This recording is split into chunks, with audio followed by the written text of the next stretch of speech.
Hello, everybody. I'm Logan Crawford, and this is the award-winning TV talk show right here on Ebru Fresh Outlook. Surprise! Hillary Clinton makes it official. Guess what? She wants to be president. What a shock. The former First Lady faces no other official Democratic challenger right now, but her list of Republican challengers is growing. Add to the list, the U.S. Senator from Florida, Marco Rubio, says he wants the job too, and so the race for the White House in 2016 is well underway. Take a listen to some of their announcements. I'm getting ready to do something too. I'm running for president. I'm hitting the road to earn your vote, and I hope you'll join me on this journey. But inspired by the promise of our future, I announce my candidacy for President of the United States. If we reform our tax code. All right, and that was Marco Rubio there. And before that, of course, you recognize the former First Lady and the Senator from the great state of New York. I am joined now by the Fresh Outlook think tank. Joining us live from D.C., David A. Grimes, M.D. There he is. Hello, David. Jeanette Hoffman, a Republican strategist, is here in studio with us. Jackie Guzda, a media analyst from Western Connecticut University, and Albert Golson, CEO of Indo-Brazilian Associates, is in the house as well. And joining us live via Skype is Chris Kline, a historian. I'm going to begin with you, Chris, since you're up there in the monitor. What do you think of Hillary's non-announcement announcement? It was basically a long commercial she played. Well, I thought it was an interesting type of announcement. I mean, it really didn't do anything to introduce her. And from a historical perspective, I thought that was very interesting, because usually when a presidential candidate makes an announcement, the idea behind that is to go ahead and sell themselves. Who are they? What do they stand for? What do they represent? And in her announcement, we did not actually see that. We saw what she wanted to do and what she said she would like to do, but it was a lot of other people. And I found that to be very, very interesting. But at the same time, the announcement itself was not a surprise. We obviously have known her intentions for a while, and she just technically made it official.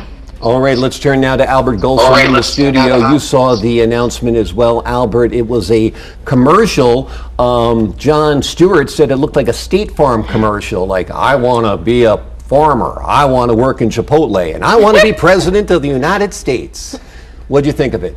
Well, what's happening now, particularly with social media, how Barack Obama used social media in such a dynamic way with his first candidacy in 2008, things are changing very, very quickly. So this particular presidential run is going to be handled in somewhat the same fashion, but it's going to be customized according to the candidate who he or she appeals to, and it's going to be developed as the campaign rolls along. To me, Jackie, it looked like an attempt to be a slick marketing maneuver. Oh my goodness. You don't? It was a commercial. I mean, Marco Rubio standing out there talking for 15 minutes, and all you get from her is a soundbite saying, and I'm running for president. Because, Logan, Hillary needs no introduction. She's been in public service for 2 decades. She lived in the White House as the First Lady. She was a United States Senator from New York. She was Secretary of State. Everybody knows who she is and what she wants. So just to come out and declare that she's running and talking to, as Albert said, the people who get their news from social media, who are the younger voters now, I think that was a good move. Okay. And Jeanette Hoffman vehemently disagrees with you.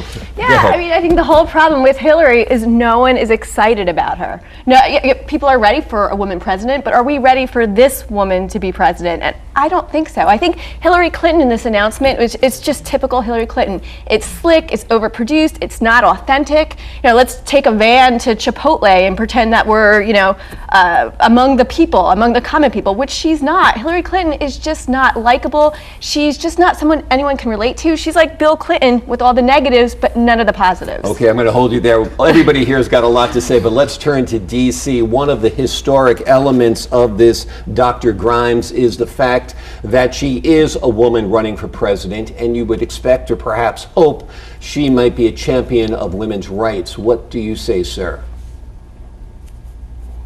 Well, she's well known as a champion for women's rights, dating back to her famous speech in 1995 in Beijing at the Women's Conference, where she said that women's rights are human rights.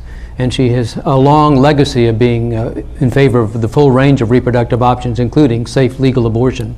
Okay. Do you think reproductive rights are going to be an issue in this campaign, much as they were during the 2012 campaign? Front and center, absolutely. I think it's important for your viewers to know that since 2012, abolition of abortion has been a plank in the Republican platform. And in that plank in 2012 in Tampa, there was no exception for rape or incest. That is very, very worrisome to both women and physicians. All right, now let's turn over to Chris Kline, a historian who has a perspective on Secretary of States who run to become president. She's got quite a legacy with Benghazi behind her and resetting the relationship with the former Soviet Union. That worked out well.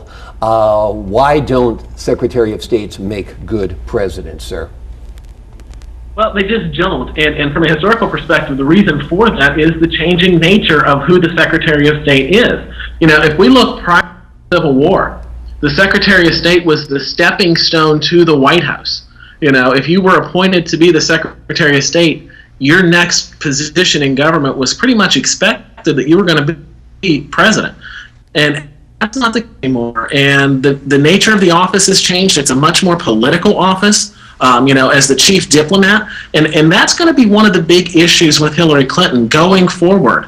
You know, she has to somehow break herself away from the Obama administration because it's a presidential election. He's not running for re-election, but at the same time, she's tied to his foreign policy. You know, you mentioned Benghazi, but you know, we can look at the Arab Spring. There's a number of things that have developed over the course of this administration, and she's tied to the first 4 years of it. You know, and technically what's happening in the aftermath. You mentioned the reset with Russia. Prime example. You know, Vladimir Putin's not exactly afraid of the United States at this point based upon his actions. All right, Chris, I'm going to hold you right there. We'll be back to you in just a second. I'm going to turn to Jeanette Hoffman, talking about people who are not ready for the White House. Marco Rubio looks like a not ready for primetime player. Oh, he's sweating, he's stammering. He just seems like a high school kid making his valedictorian speech. This guy's not ready. No, I disagree. Get him a bottle of water. He's choking. I love that's Marco nasty. Rubio. I think Marco Rubio, and first of all, if you looked at his campaign announcement, the crowd was so diverse. I mean, there's so many young people, Hispanics.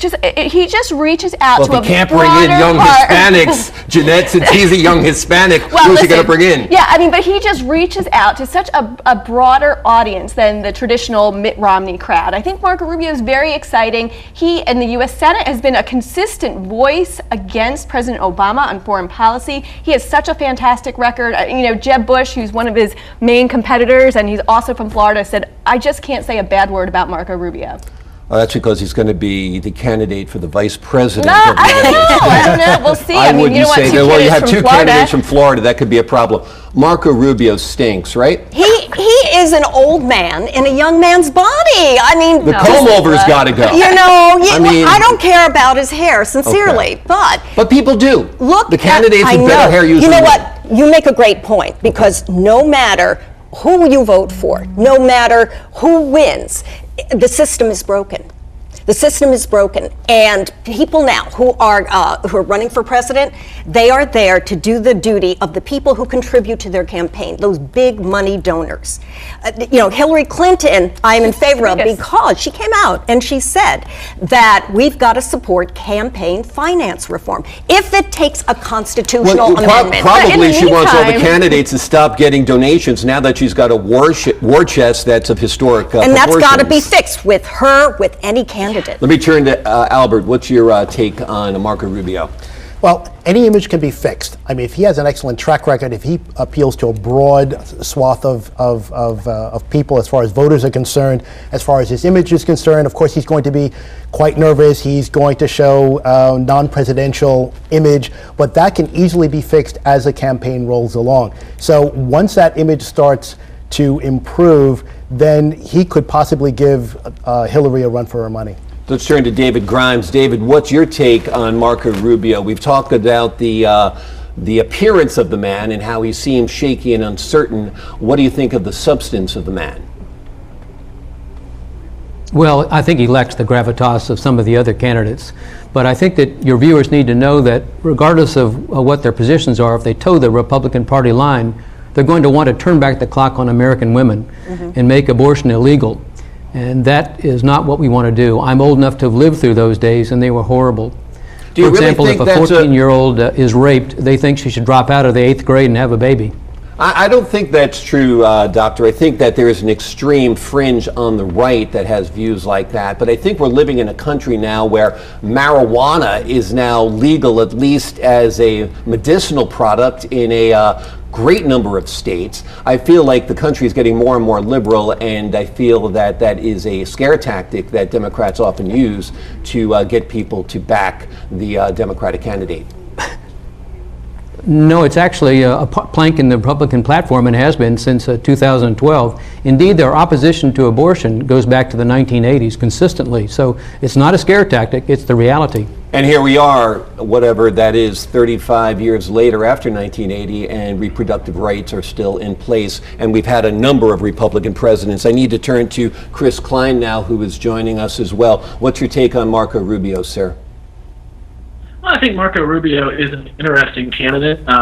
Being from Florida, his mentor is obviously Jeb Bush, so that's interesting for the character. Kind of assumed in certain circles that had run, he would not. But obviously, he hadn't decided to run. That was the Hispanic element, right? But also. Okay. We're going to stop you there. We're having trouble hearing you, sir. I think Marco Rubio is a true liability. I think he is a Dan Quayle in the waiting. I think he's a Sarah Palin in the waiting, because I think his depth of knowledge is not very great, and I think it could blow up in his face if he becomes a vice presidential candidate, which is what I think he's bargaining for. But I'm going to turn the channel right now and ask you a little bit about another Clinton-Bush White House run. Yeah, that should be really interesting. I mean, for how many years have we either had a Clinton or a Bush on the ticket? Does that hurt or help either candidate? Or maybe since they're both tied into the machine, that it's kind of washed away as an issue? Right, I think if you have a Jeb Bush versus Hillary Clinton, it's kind of a wash. I think it's nice to have new candidates like a Marco Rubio. You may disagree, but I think it's nice to have somebody whose last name isn't Bush or Clinton running. But I think it's going to come down to the merits of each candidate, and I think it's, people are kind of accustomed to the Bush-Clinton dynamic. Washington Post ABC poll, they found out that 55% of the voters that they polled preferred experience in a presidential candidate, when only 37%, talking about Rubio, favored someone who wanted to go in a new direction, someone fresh. Although if you look at Barack Obama, that flies in the face of that. He was a year and a half in the Senate when he was elected 8 years president ago. of the United States. But you can be anything or have any background if you're as charismatic as JFK or Barack Obama. That's right, because as we've been talking about, it's really about the image. Who is the best communicator? Well, I completely concur. It's basically, again, with Bush and Clinton, it's like Yankees and Red Sox. It's something that people are very familiar with.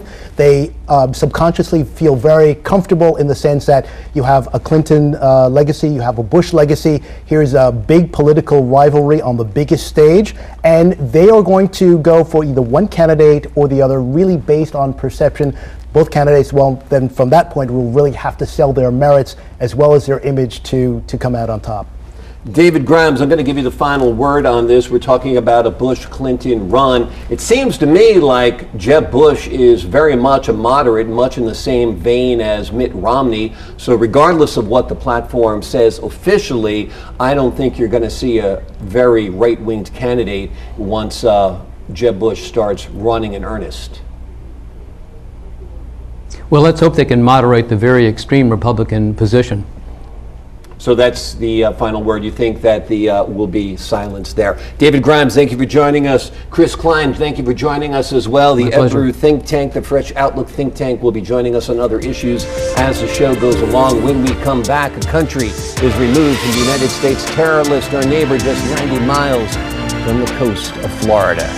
How's your geography? Do you know what country that is? After this. They don't know that.